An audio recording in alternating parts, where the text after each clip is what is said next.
Right, welcome guys to my The Last of Us review for episode 5 of season 2. I wanna get started with this episode by saying I see you, Neil Druckmann. I see you and your weird casting. So Naughty Dog made obviously The Last of Us as a game. And then it adapted, didn't it? They adapted it into this show. We're reviewing the show. I am, however, going to talk about their latest project, which is Intergalactic: The Heretic Prophet. Why? Because it seems Neil Druckmann got the hots for an actress whilst working on The Last of Us Season 2. What actress, I hear? Oh, here she is. This is Tati Gabrielle.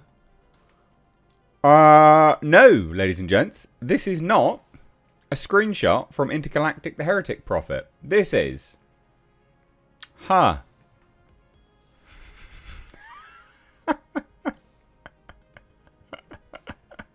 Same outfit, same hair. What's going on? Well, I put that down to Neil Druckmann getting a pitch in a tent, I guess, for Tati Gabrielle whilst working on The Last of Us Season 2. I see you, mate. I see you. Jesus. I thought this was hilarious. Now, I know other people might not care about this. I just thought it was funny. Just thought it was funny. That's why we're getting Space Dyke Lesbo for Intergalactic: The Heretic Prophet. Because Neil Druckmann decided, hey, yeah, I'm gonna work with Tati Gabrielle again. So she plays Nora in the show. You can see her here. This is another image, actually. This is quite a good image of her, to be honest. Again, compared to our sort of intergalactic one. It's quite close, isn't it? Look at that. Literally, like, identical outfits and everything. Jesus. I'm surprised they didn't go the whole hog and chuck in the nose piercings as well. I don't know. I just thought this was very, very comical. So there you go. Anyway, let's resume.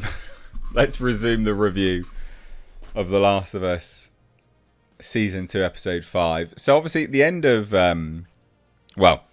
Season 2, Episode 4 review was just talking about that pretty much batshit mental line of "I'm gonna be a dad." Ugh, ridiculous. Anyway, we get much more of the same in this episode. In terms of, Ellie.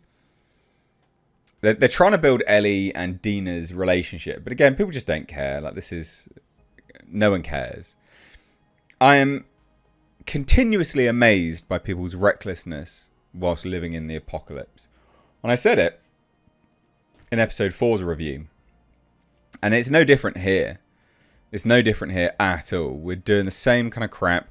Walking into buildings, shooting stuff. Standing on stuff.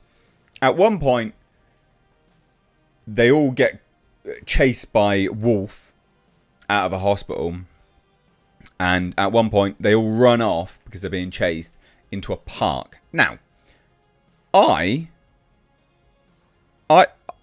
not massively up on my knowledge, but I'm pretty certain I've seen the cordyceps in a park before. Pretty certain I've just seen them out in the open. They don't have to be in sort of dark, warm atmospheres, considering they were just growing up in that Jackson where it was snowy. Do you know what I mean? That horde was there where it was snowy as well. They don't have to be there, do they? So if they're running into a park, just running in, you'd think that they might risk stepping on something. I don't know. It's a dark park. Seems dumb to me. And then before that, just really dumb stuff. Bella Ramsey and her characters, Dina, are trying to make their way to the hospital and they're just kind of walking through out in the open. Again, I just think to myself, this is ridiculous. You wouldn't do that.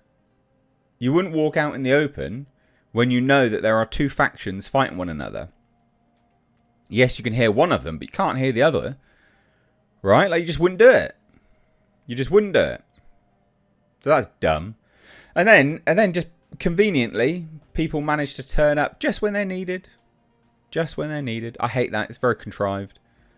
I understand there has to be some element of that for the plot, but my God. Every single goddamn time. But basically, this episode is building to the fact that it becomes common knowledge that now the cordyceps have developed a way of emitting spores, right? So obviously, cordyceps, it's like a fungi. You know, it has the ability now to create spores and then infect people that way. Sure, I guess. I reckon the ratings will continue to be falling off a cliff for this show. Because I just don't think anyone cares. The ratings were bad. They're bad enough already. And yeah, I just think people are just going to keep just switching it off. It's not a great show. It's not a great show. People just do dumb things for dumb reasons all the time. Yeah. But this is comedy gold. Look at this. Look at this. Comedy gold. Well, Neil, we've got you there, mate. We now know why she was hired, eh? Very funny. And you know what? Some people might say, oh, but Mr. H, she's a really good actress. She's not that good. Like, she's fine. She's not an incredible actress. But this. Neil's got the hots for boldies, it seems. Baldy locks and the 3 hairs. Anyway, there you go. It's not a particularly great show. I can see why the ratings are falling off a cliff. It's just now become revenge porn. Like, I don't really care that much, to be honest. I mean, I didn't really care that much to begin with. But now, oh, wait. Ladies and gents, the creme de la creme. The end of this episode, we ended on a flashback. Oh, we're getting flashbacks. So we'll get Pedro Pascal back in it somehow with the good old flashbacks. Good times. Anyway, I don't have much else to say, guys. It's a lame show. Lame. What do you think? Did you notice Neil Druckmann's new squeeze? Someone he's got the hots for anyway. Let me know your thoughts down below in the comment section. Hit subscribe if you're new here. Take care. Bye-bye now.